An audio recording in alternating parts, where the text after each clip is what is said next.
The snow is really coming down now. This meeting could have been timed better. Lara had known that the Pegasi were planning another snowfall today, but she hadn't been counting on the wind as well. She was freezing even with the pants, sweater, scarf, and a heavy coat over top of it all. She glanced up to see the library just ahead. With a final burst of speed, she hurried to the door and dashed inside. Recovering from the wind and the cold, she kicked the snow off her hooves and shook off her parka. Coat rack was right next to the door, so she pulled it off and hung it up. Twilight had noticed the door open. "Oh, Lyra, you're here," she said. "Make yourself at home. The Spike's got a fire going in another room." Lyra's eyes narrowed. Twilight was being way too friendly. Or was she just always like that? "Thanks. So, how's your roommate been? I haven't talked to Bonbon in a while." She's been okay for most part. But when I said I was heading over here to help with your report, she said she wanted to find something heavy to hit her head against. Lara shrugged. "Oh," Twilight said, frowning. "Well, you can go ahead and get started. I'll be in there in a minute." Lara turned and headed for the other room. Twilight really did own a lot of books. This room, like the other, was mostly shelves upon shelves of them. A ladder leaned up against one wall, on the opposite side of the room. Spike was sitting by the fireplace, holding his right claw and grimacing. He glanced up at Lyra as she walked in. "Hey, Spike, you okay?" she asked, tilting her head. Yeah. Twilight's been having me write notes for all day." Spike rubbed his wrist. I've got a serious claw cramp." "I know how it is. Those are a real pain," Lyra said, nodding. Spike stared at her strangely. From what I've heard." She averted her eyes. "So anyway, what have you been writing? Anything for the princess? Care to tell me anything?" She moved closer. "Just more to-do lists and some rough drafts of Twilight's report. You wouldn't believe how much preparation she always does for these." Lara leaned closer. "You're sure you haven't been writing to the princess about about Twilight? Has she told you anything?" The door opened and Twilight entered the room. Aloysius flew in behind her and perched on top rung of the ladder. A couple books floated in the air and around her head. They drifted over to the table and settled down. Here there. Hey there, you two," Twilight said cheerfully. She turned to Spike. "You've been working pretty hard today. Spike, I think Lyra and I can handle it from here." "Finally," Spike said. He yawned, stretched his short arms upwards. "Good night." He hit up the stairs. "Let's get started, Lyra," Twilight said. Lyra idly examined a shelf of books. "Yeah, I guess we should." Twilight's smile vanished. "Lyra, you're not still suspicious of me, are you? Because I'm telling you the truth. Princess Celestia has never told me anything about humans, other than this assignment, of course." "Of course not," Lyra said. She stared at Twilight in disbelief. What was Twilight doing? How lousy of a spy could she be if she was just going to blatantly deny it like that? And she hadn't even been the one to bring it up in the first place. Lyra obviously hadn't been planning on saying anything about that to her. Twilight crossed the room and searched through a drawer, taking out scrolls and loose sheets of paper. "It's in here somewhere. Aha! Here it is." A single scroll floated up out of the stack, and others fell back into the heap. "You can look at this yourself." The letter floated over until it was right in front of Lyra's face. She unrolled it and read the fancy script. "My faithful student, Twilight Sparkle. In the interest of understanding early equestrian culture, I would like you to compile a complete report of the various legends concerning creatures known as humans. As usual, keep me informed on your progress and any questions you may have. Your mentor, Princess Celestia." Lyra took note of the official seal at the bottom of the parchment. It didn't appear to be fresh. "So when did you get this?" she asked, raising an eyebrow. "Over a month ago. That's all the information she gave me," Twilight said.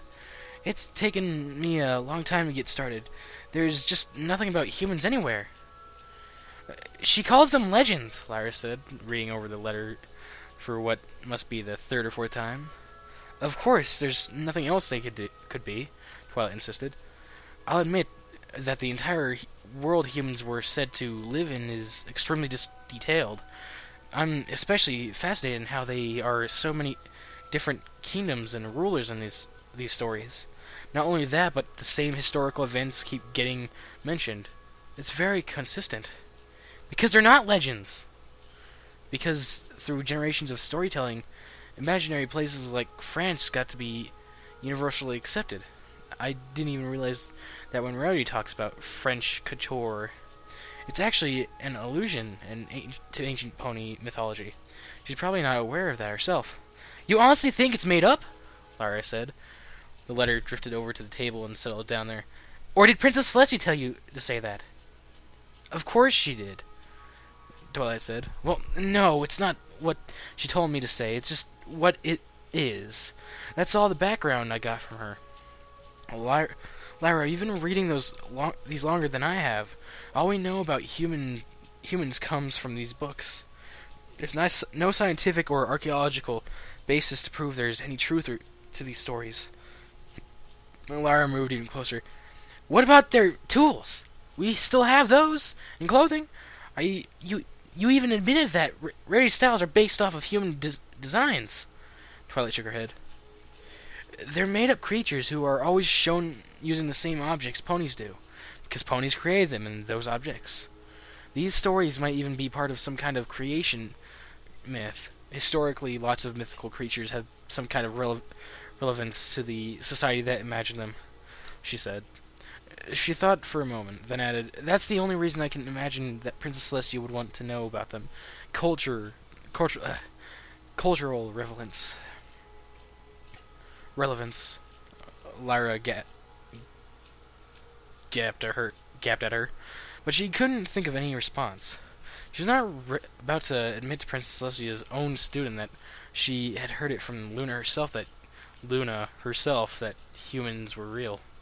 Maybe Twilight wasn't lying. She really did seem to know nothing, but Lyra still had to speak carefully. Anything she said could potentially be reported back to the castle. That would be a problem.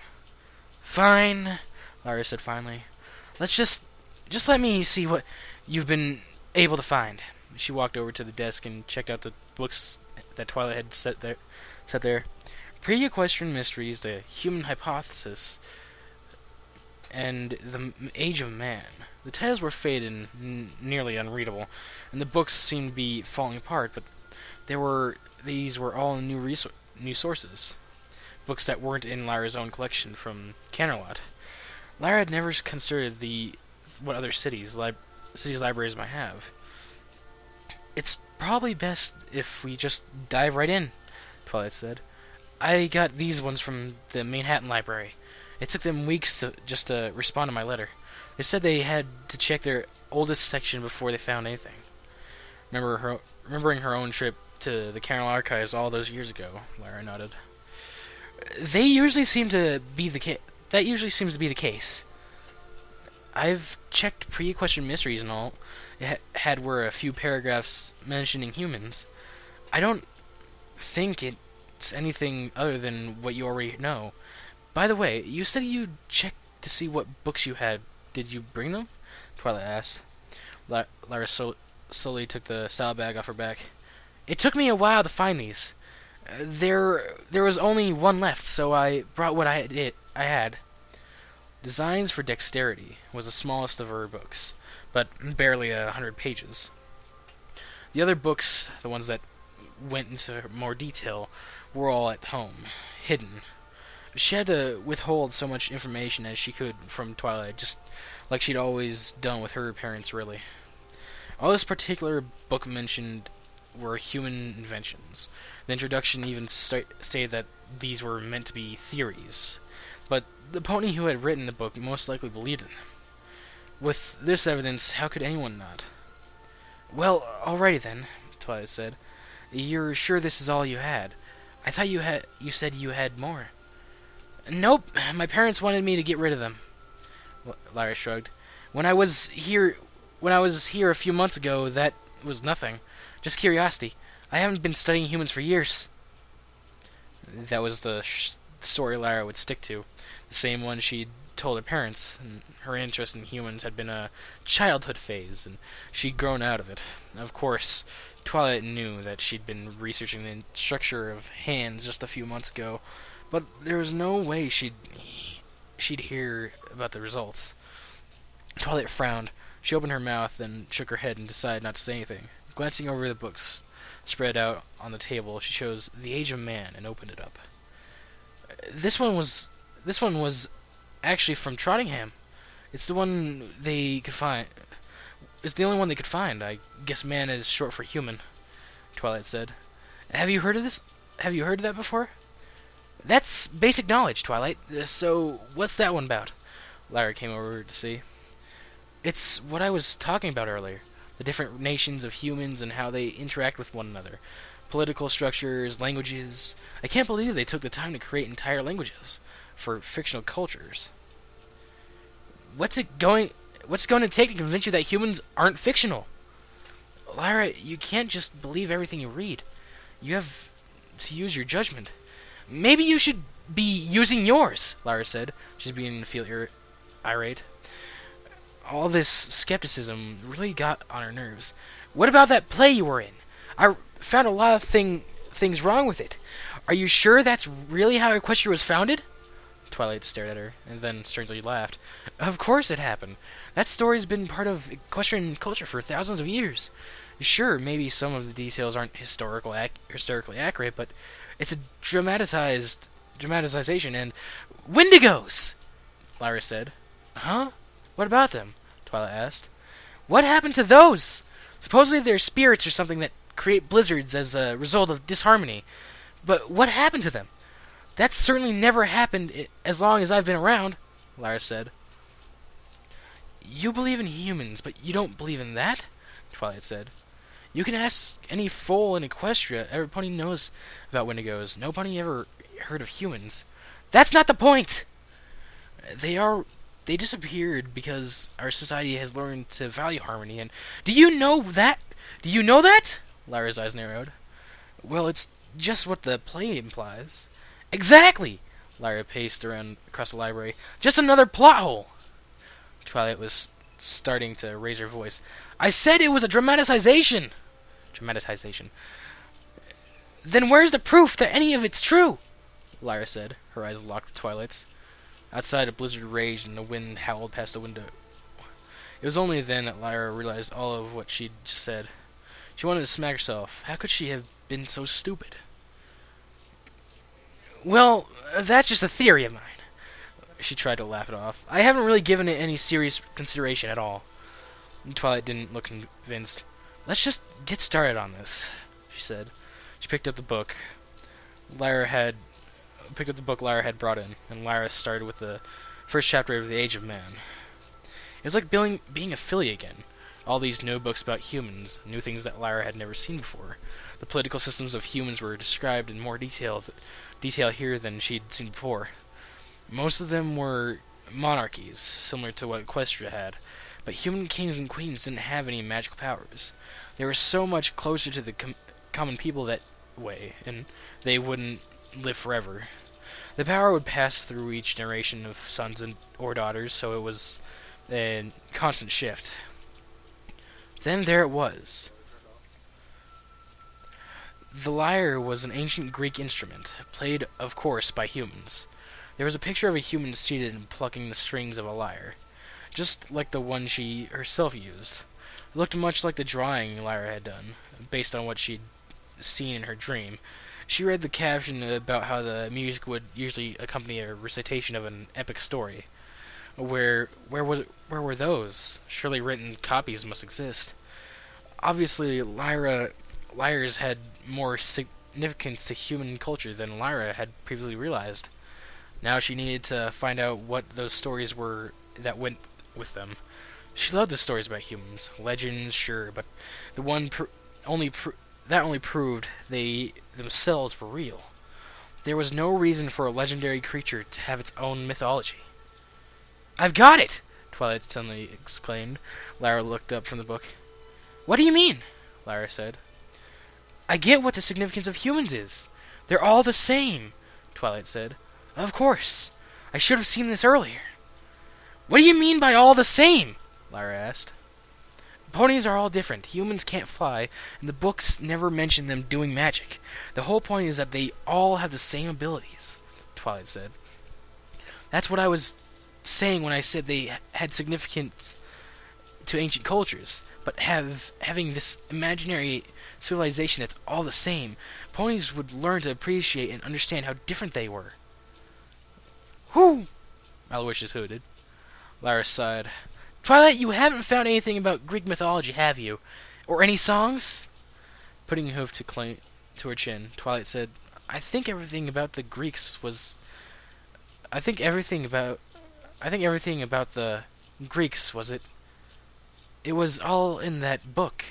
She nodded towards the one Lyra was reading. No, this is only factual. I'm looking for... Lyra noticed the book that look that Twilight was giving her. She didn't want to have the discussion again. Never mind. They continued for another half hour or so. There was a real goldmine of information here.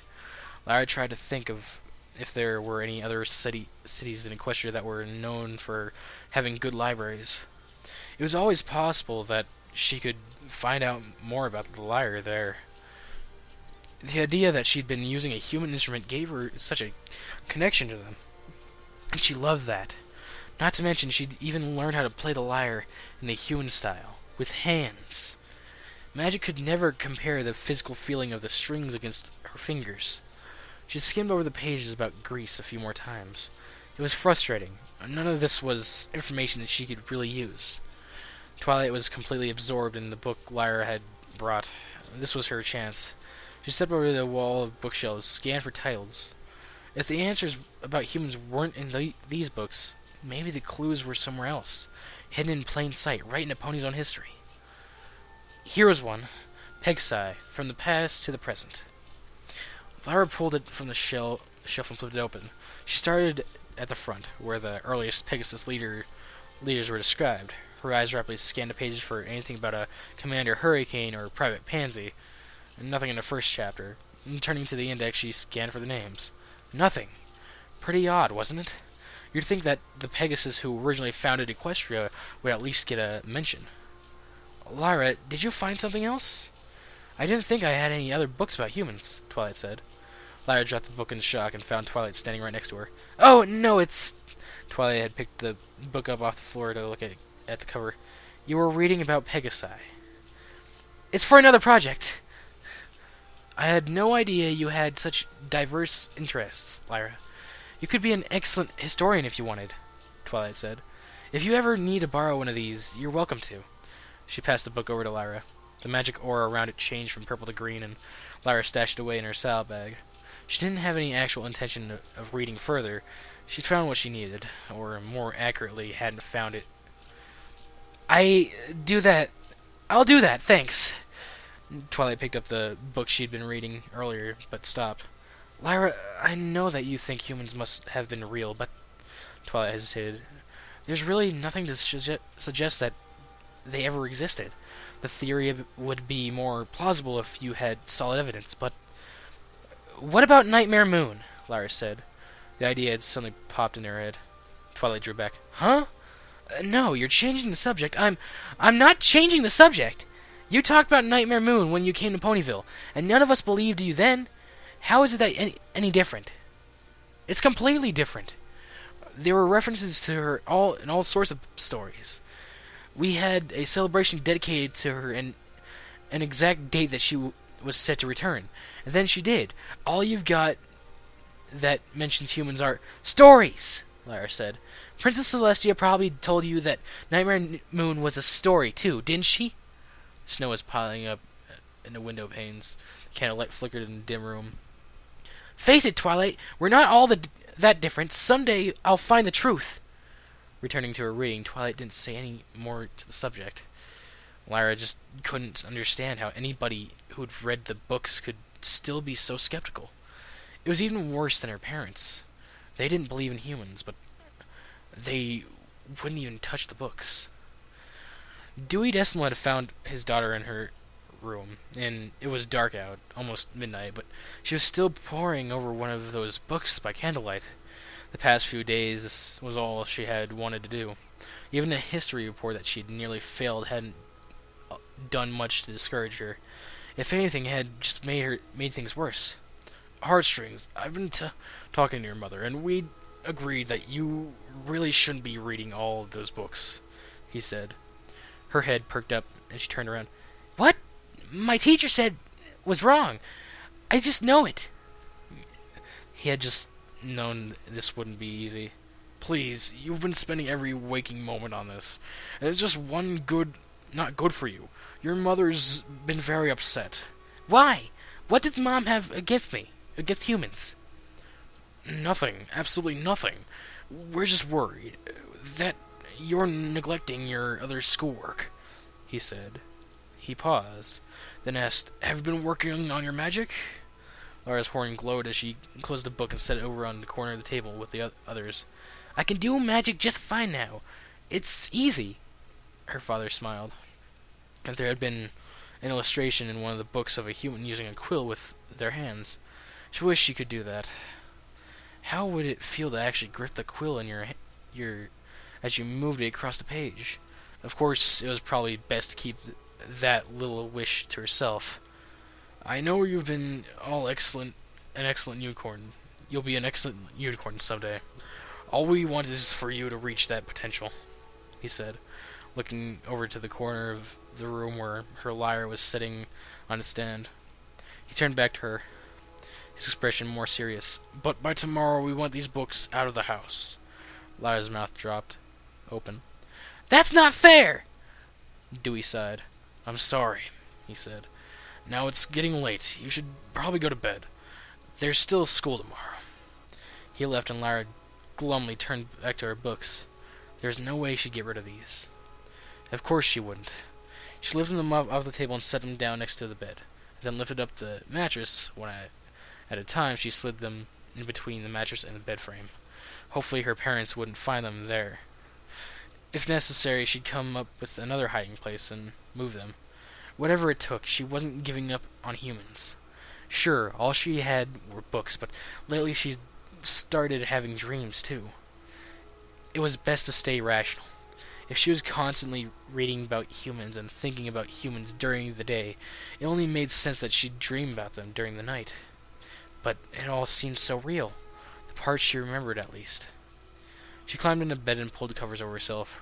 Her eyelids felt heavy. She was asleep on a matter of seconds. Most of her dreams were very hazy, and often Lyra would wake up with just a fleeting image in her mind that she'd completely lose within a few hours. But tonight was mostly sound. Just a single word in a voice she was half sure she hadn't heard before, but obviously speaking to her. Lyra! Lyra! She stared at the drawing of a human in a book she was reading. It was a female in a long, elegant dress and a tiara. Human royalty. For some long-forgotten nation, this outfit reminded her of rarities from the play. Lyra! Twilight was staring up at her. Lyra had barely noticed the first time her name had been called. Yeah? I just suppose for a minute, Twilight began. Just suppose that humans were actually real, and you had proof of it. What would you do? Lyra paused. I'm not sure. You seem to so fixated on finding proof that they existed. But either way, it's obvious that there aren't any of them around now, Twilight said. If there ever were, I'm also trying to understand why Princess Celestia wouldn't want ponies to know about them. According to your theory, there's nothing here that seems objectionable. There's certainly something that Luna doesn't like about them, Lyra thought. I'd consider that proof. But all that aside, what exactly had drawn Lyra to humans in the first place? It was something that was hard to put into words. I guess that's what I'd like to know too. There's so little information on humans, but I just know there's more to them that we don't understand, Lyra said, and even though she knew it was unlikely, she added softly, and if there was any chance that they weren't gone somehow. At night when Lyra would suddenly find herself in a human world on one that felt so real but didn't always line up with what the book said. It really felt like humans might not be so far. Maybe it was the time to put aside the books and test out some more of her theories.